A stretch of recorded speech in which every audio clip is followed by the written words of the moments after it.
नमस्कार किसान भाइयों, मैं सूर्यदेवल फिर से हाजिर हूँ आपके अपने चैनल एग्रीकल्चर गुरुजी में। किसान भाइयों, आज हम बात करेंगे 60 दिन की लहसुन की फसल के अंदर कौन कौन से उर्वरक डालने चाहिए जिससे कि जो हमारी पैदावार है वो ज़्यादा से ज़्यादा बढ़ सके। इस वीडियो के अंदर मैं आपको आज 2 से लेकर 3 खादों के बारे में बताने वाला हूँ। यदि आप अपनी लहसुन की फसल में जिस समय पर लहसुन की फसल 45 दिन से लेकर के 60 दिन के आसपास की होती है उस समय पर इन खादों को डाल देंगे तो आपके लहसुन का जो साइज होगा, जो इसका कंद होगा, ये बहुत ही ज़्यादा बढ़ जाएगा। इसके आकार में 4 चांद किसान भाइयों आपको नज़र आने लगेंगे। बहुत ही अच्छी तरीके से आपके लहसुन की जो बढ़वार होगी ये हो जाएगी और इसका आकार काफ़ी ज़्यादा आपको बड़ा हो जाएगा। इसकी जितनी कलियाँ होंगी ये कलियाँ भी किसान भाइयों काफ़ी ज़्यादा बड़ी हो जाएंगी। तो कौन कौन से खाद कितनी कितनी मात्रा में डालने हैं और किस समय पर डालने हैं, ये सब कुछ मैं आपको इस वीडियो में बताने वाला हूं। वीडियो को आप पूरा देखें जिससे कि आपको एक सही और अच्छी जानकारी किसान भाइयों प्राप्त हो सके।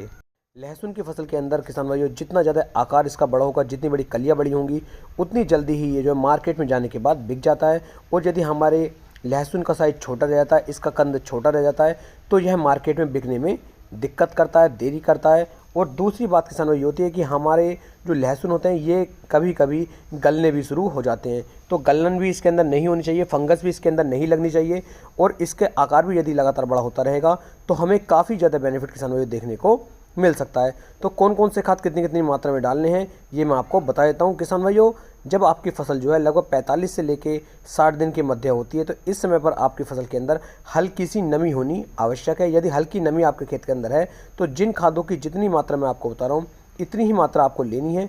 बहुत ही अच्छी तरीके से जो आपका कंद होगा ये बड़ा होना शुरू हो जाएगा और इसका आकार बढ़ जाएगा।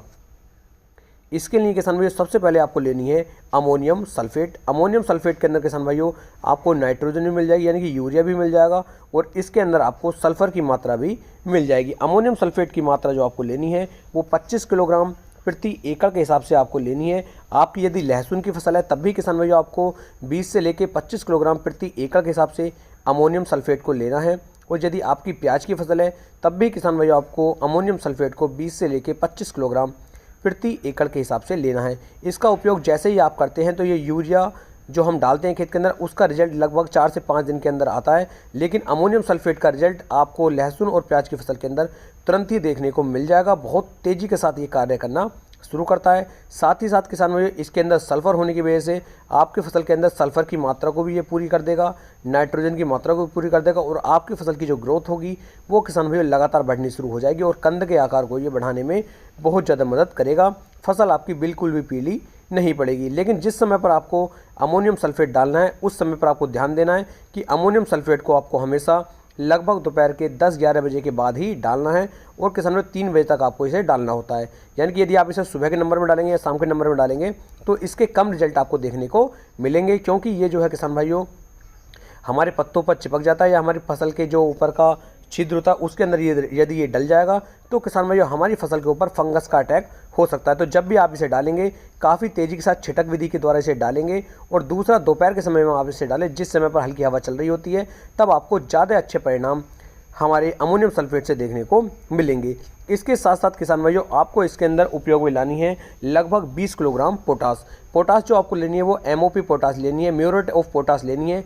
इसकी मात्रा 20 किलोग्राम प्रति एकड़ के हिसाब से यदि आप लेंगे तो इससे जो होगा कंद का आकार बड़ा होगा, कंद अच्छा बनेगा, कंद के ऊपर चमक आएगी और कोई भी रोग आपकी फसल के अंदर फिर नहीं लग पाएगा। यानी कि अमोनियम सल्फेट भी और पोटास भी ये दोनों रोगों से लड़ने की क्षमता भी हमारी फसल के अंदर बढ़ा देते हैं, साइज को भी बड़ा करते हैं, फसल को पीलेपन से बचाते हैं और उसके जो पुत्ती होती है उसकी जो कली होती है इस कली को भी ये बड़ा कर देते हैं। साथ ही साथ किसान भाइयों आपको यहाँ पर लगभग 5 किलोग्राम सागरिका की आवश्यकता भी पड़ने वाली है। तो यहाँ पर आप 5 किलोग्राम सागरिका भी इन खादों के अंदर मिक्स कर लें और इन सभी खादों को अच्छी तरीके से एक साथ मिलाने के बाद अपनी फसल के अंदर डाल दें और बाद में आप एक हल्की सिंचाई अपनी फसल की कर सकते हैं। और यदि नमी पहले से आपके खेत के अंदर है तो इन्हें डालने के बाद आप सिर्फ निराई गुड़ाई अपनी फसल की कर दें। बहुत ही बम्पर परिणाम आपको ये खाद निकाल करके देंगे। आपकी जो लहसुन की फसल होगी एक अच्छा उत्पादन आपको निकाल करके देने में सक्षम हो पाएगी। तो इस तरीके से आप जो है लहसुन के साइज को बढ़ा सकते हैं। 45 से लेकर 60 दिन की अवस्था तक आप इन खादों को डालें और बहुत ही शानदार उत्पादन अपनी लहसुन की फसल से किसान भाइयों आप निकाल सकते हैं।